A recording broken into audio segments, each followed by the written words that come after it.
Le président Macron lui-même, ainsi que tous ses ministres, débordent tout simplement de haine envers la Russie, la qualifiant de seul problème empêchant le règlement ukrainien. Et par règlement, ils n'entendent qu'une chose, un cessez-le-feu inconditionnel d'au moins 1 mois, voire plus, pour qu'ils puissent armer tranquillement l'Ukraine, pour que l'Ukraine puisse renforcer ses positions défensives. Voilà, la Russie qui pointe très directement la France et le président Macron. Vous êtes avec nous, Jean-Paul Paloméros. Merci beaucoup d'être là, mon général. Bonsoir. Bonsoir. Vous étiez le commandant suprême de l'OTAN, évidemment, votre voix compte beaucoup ce soir. Alors, il y a l'affrontement des mots, et il n'y a pas seulement ça, il y a l'affrontement réel. Regardez, on va vous faire commenter ça aussi, le plus grand exercice militaire d'Estonie, Hérisson, qui est en cours, et cela jusqu'au 23 mai. 16 000 soldats estoniens et alliés participent à l'exercice. L'exercice est planifié pour l'exécution d'opérations militaires, pour le renforcement de la collaboration entre les unités estoniennes et alliées. Quand on dit alliés, ce sont les Anglais, les Français, les Canadiens, les Lettons, les Finlandais, les Suédois, le Danemark, l'Allemagne, la Pologne et le Portugal. Quand on voit tout ça, est-ce que les Russes, effectivement, ont le sentiment, est-ce que c'est une paranoïa, disons, surjouée, ou est-ce qu'ils croient réellement qu'on est en train de monter à la guerre, Jean-Paul Paloméros? Mais ils connaissent par cœur l'OTAN, ils connaissent par cœur l'attitude défensive de ces alliances, de cette alliance. Et bien sûr que la meilleure démonstration de sa force et la meilleure dissuasion, c'est de préparer la guerre, de la préparer. C'est pas agressif, c'est simplement pour dire n'y allez pas. On est prêt, on s'est préparé contre à peu près toutes les formes de menaces. On prend en compte les leçons de l'Ukraine. On a vu quelques images de la lutte anti-drone, par exemple. Et c'est le meilleur message qu'on puisse délivrer aujourd'hui en Europe et au sein de l'OTAN. C'est de dire, ne comptez pas sur une faiblesse. Nous nous entraînons. Nos exercices, ce sont nos opérations. Ce qu'on sait faire en exercice, on le ferait en opération si vous nous y forcez. Mais, voilà, général, bien sûr, vous avez raison, mais ça rappelle, vous savez, je ne sais pas si vous vous rappelez le fameux mot de Desproges qui dit « l'ennemi est un con ». Il croit que l'ennemi, c'est nous, alors que l'ennemi, c'est lui. Évidemment, chacun, la Russie est un régime autoritaire et nous sommes des démocraties, mais enfin, quand même, et vu des Russes, c'est évidemment l'inverse. Non, bien sûr. De toute façon, la Russie, d'abord, ça a toujours été une forteresse assiégée. En tout cas, elle s'est toujours perçue de cette manière. Pour elle, l'OTAN est effectivement une menace. Quant à l'argument que l'OTAN est défensif uniquement, tout le monde se souvient des bombardements sur la Serbie, alors que les Russes l'avaient évidemment dénoncé. Bon, ça ne veut pas dire qu'on va attaquer la Russie, bien évidemment. Maintenant, c'est évident que dans le contexte actuel, l'OTAN a intérêt à être dissuasive et effectivement faire toutes ces démonstrations de force. Mais la réalité, c'est qu'il y en a aujourd'hui des deux côtés. C'est-à-dire, il y a Zapad du côté russe, effectivement, et puis on en a fait dans la Baltique, on en fait là en Estonie. Et encore une fois, c'est important aujourd'hui d'être dissuasif. Soyons honnêtes, je crois que personne dans l'OTAN n'imagine attaquer la Russie, mais il y a des moyens de force qui sont possibles. Quand on regarde la carte là, attardons-nous un instant. Tel général disait aujourd'hui, la mer Baltique est devenue une sorte de lac otanien.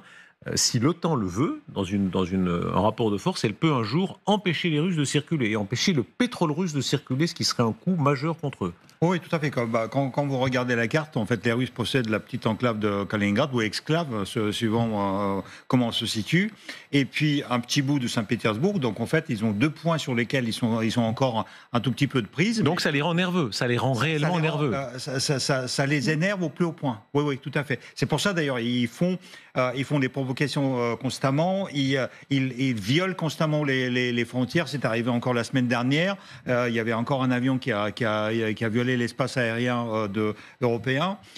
Et donc, non, mais on peut entre guillemets les comprendre. Mais bon, en même temps, c'est la Russie qui a mené les guerres depuis 20 ans. C'est elle qui est entrée quand même en Géorgie. C'est elle qui a fait 2 guerres en Tchétchénie. Le temps, jusqu'à maintenant, en fait, à part cette histoire malheureuse de Yougoslavie, mais là où, quand même, je crois que le temps s'est retrouvé du bon côté de l'histoire, quand même.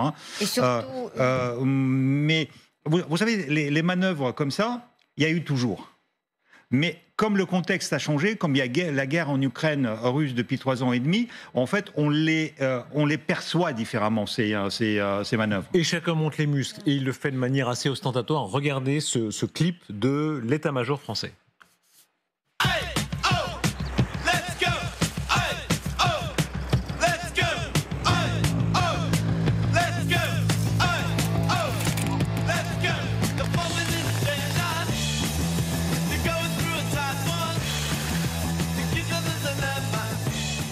Ah, qui connaît la musique? Moi, je ne connais pas. Moi, vous connaissez? Vous êtes connu, on n'est pas assez. Qu'est-ce que c'est? Je crois que c'est les Ramones, mais je ne suis pas totalement... Ramones. Ouais. Vous êtes incroyable. Non, mais c'est très américain, enfin très anglo-saxon en tout cas comme musique. Donc c'est destiné aux jeunes. C'est destiné aux jeunes, vous avez compris, parce qu'en fait, il y a quelque chose qui peut nous choquer, parce que en même temps, la guerre. Quand on la représente comme ça avec la musique, enfin, c'est pas un amusement, la guerre. On a compris en Ukraine qu'il y a des centaines de milliers de morts. Et donc, Aurélien Hamel, notre chef d'édition, me confirme dans l'oreillette. C'est bien le groupe, je sais pas, c'est un groupe Ramones. Oui, c'est la Ramones. C'est les années 60.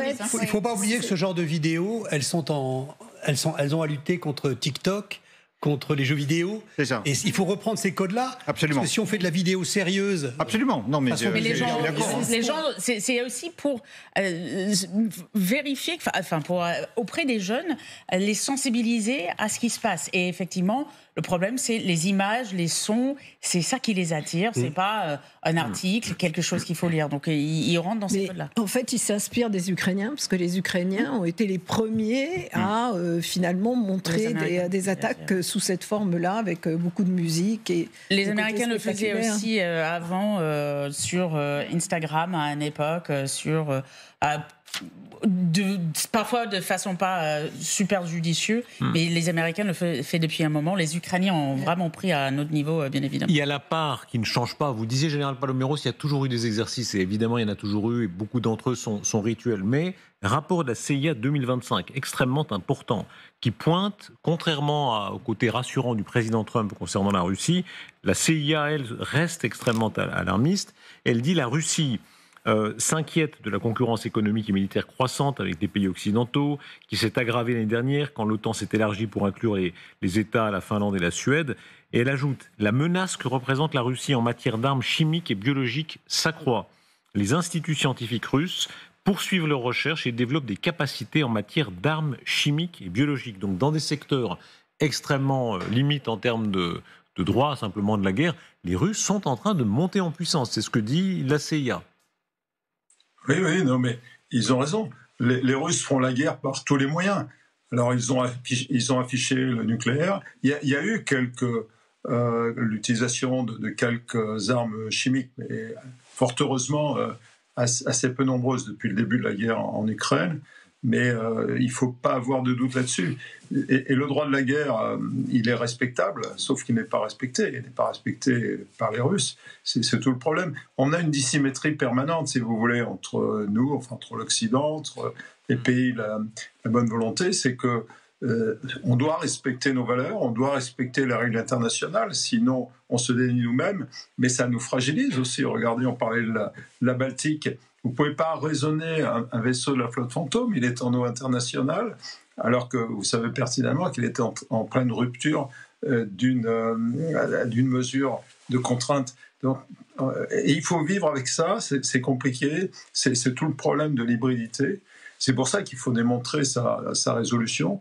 Mais il est clair que si les Russes utilisaient d'une manière ou d'une autre, visible, ostensible, des armes biologiques et chimiques, là, la guerre prendrait encore une autre dimension. L'OTAN est en train... On peut peut-être se réjouir au passage, brièvement, de voir que la CIA, malgré les purges trumpiennes, est capable de produire un rapport de cette nature, de le publier.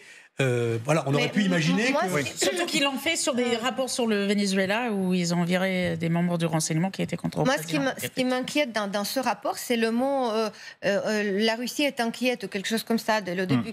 On n'a pas à s'inquiéter par rapport à ce que inquiète la Russie, parce que la Russie n'aime pas les nuages, la pluie peut l'inquiéter, elle peut le mettre sur le dos de l'OTAN. C'est pas ça l'approche. La faiblesse de l'Occident, justement, qu'il se préoccupe trop de ne pas froisser la Russie, de ne pas offensé, que Poutine ne se sente pas offensé. Si quelqu'un veut se sentir offensé, vous pouvez ne rien faire, il va se sentir offensé. Donc il faut comprendre la psychologie. Et avec le dictateur, il faut parler la langue de dictateur, c'est-à-dire la langue de force. Si vous n'êtes pas fort en face, il va rigoler, il va se moquer de vous, il va vous provoquer, il va vous agresser. C'est ce qu'ils font, parce qu'ils vous montrent clairement que c'est pas le bon langage, c'est pas bien ce que vous faites, parce que chaque fois, ils sont devant les Russes, ils titillent la résistance des Occidentaux. Il faut justement faire comme les Turcs en 2015, quand ils ont abattu l'avion russe, parce qu'il a enfreint une deuxième fois l'espace aérien turc. Là, les Russes ont compris, les avions n'ont plus touché l'espace aérien.